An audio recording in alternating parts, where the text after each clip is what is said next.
তার মধ্যে 1.5 ঘন্টা জাহান্নাম থেকে বাঁচাবার জন্য, কুফরি থেকে বাঁচার জন্য, আল্লাহর সঠিক বান্দায় পরিণত হওয়ার জন্য তুমি এই কাজটি কেন করবে না? সুতরাং তুমি এই কাজটি করো, তুমি নামাজটি আদায় করো। এই কথা আপনার স্ত্রীকে আপনাকে বলা দরকার। মা এবং বোনেরা, আপনারা বলেছেন, যিনি প্রশ্ন করেছেন রাগারাগি, আমি তাকে নিষেধ করব, রাগারাগি করবেন না। খারাপ ব্যবহার দিয়ে কিছুই করা যায় না।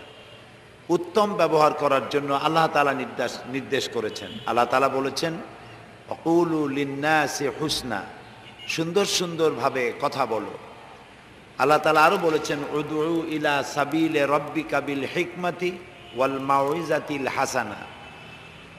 আপনি আপনার স্বামীকে আল্লাহর দিকে ডাকতে চান, এখন আল্লাহ বলছেন কিভাবে তুমি ডাকবে তোমার স্বামীকে, তুমি ডাকবে তোমার স্ত্রীকে, তুমি ডাকবে জনগণকে আল্লাহর পথে, কিভাবে ডাকবে সে কথাটি আল্লাহ তাআলা বলে দিচ্ছেন।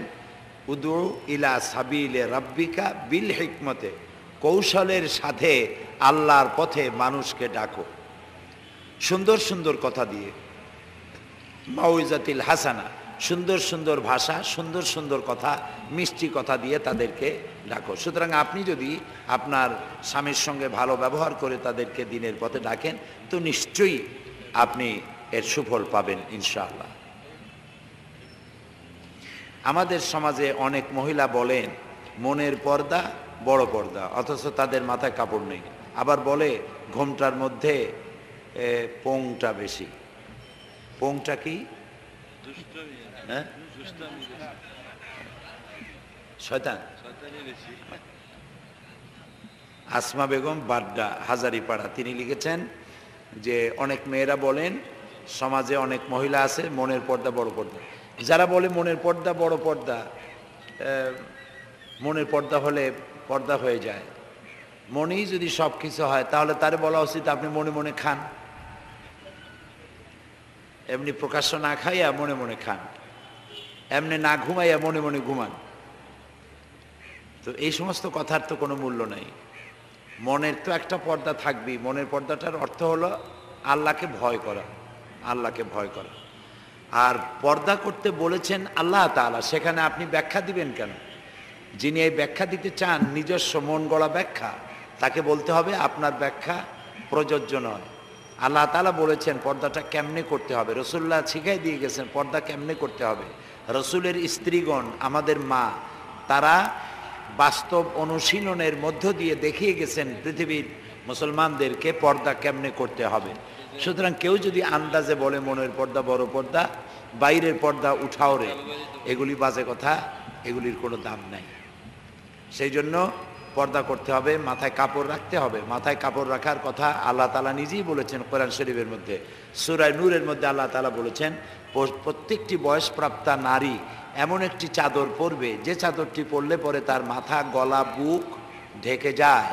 এটি আল্লাহর নির্দেশ, এটা নফল নয়, এটা কোনো মৌলানা মুফতির ফতোয়া নয়, এটা আমাকে আপনাকে যিনি সৃষ্টি করেছেন সে আল্লাহ তাআলার নির্দেশ।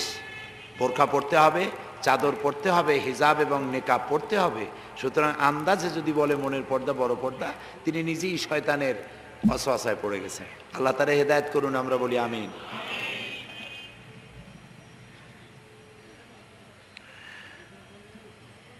আর এক বোন প্রশ্ন করেছেন মায়ের পায়ের নিচে সন্তানের বেহেশত, কিন্তু বিয়ে হওয়ার পর কিভাবে 100% মায়ের খেদমত করা যায়? ভালো ভালো প্রশ্ন, এটিও সুন্দর প্রশ্ন। বিয়ের পরে একজন মেয়ে সে তার মা বাপকে কাছে পায় না, এজন্য তার মায়ের জন্য সে দোয়া করবে, আর নিজের ইনকাম থেকে অথবা স্বামীর অনুমতি সাপেক্ষে নিজের মাকে বাবাকে কিছু আর্থিক সহযোগিতা করবে যদি পারে, আর নিজের শাশুড়িকে মায়ের স্থান দিয়ে নেবে, শাশুড়িকে মায়ের স্থান করে তাকে ভক্তি শ্রদ্ধা করবে।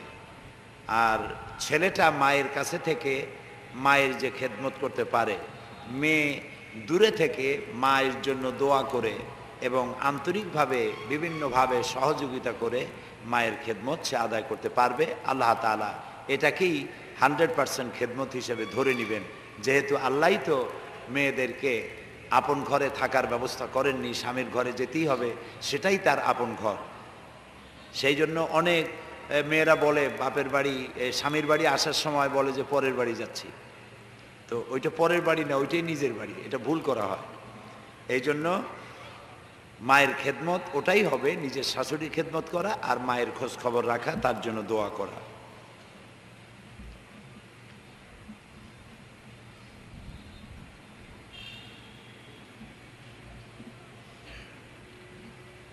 প্রশ্ন হয়েছে, পিতামাতা অসুস্থ থাকার কারণে তাদের নামাজ কাজা হয়, তারা সুস্থ না হয়ে কাজা নামাজ আদায় না করে মারা যায়, তাহলে তাদের কাজা নামাজ যদি তাদের সন্তানেরা পড়ে তাহলে তারা কিতা পাবে? নামাজ যদি কাজা হয়ে যায় এটি তার উপরে বর্তানো একটি দায়িত্ব, এটা অন্যে আদায় করলে হবে না। হজ যেমন বদলা হজ করা যায়, বদলা নামাজ পড়া যায় না।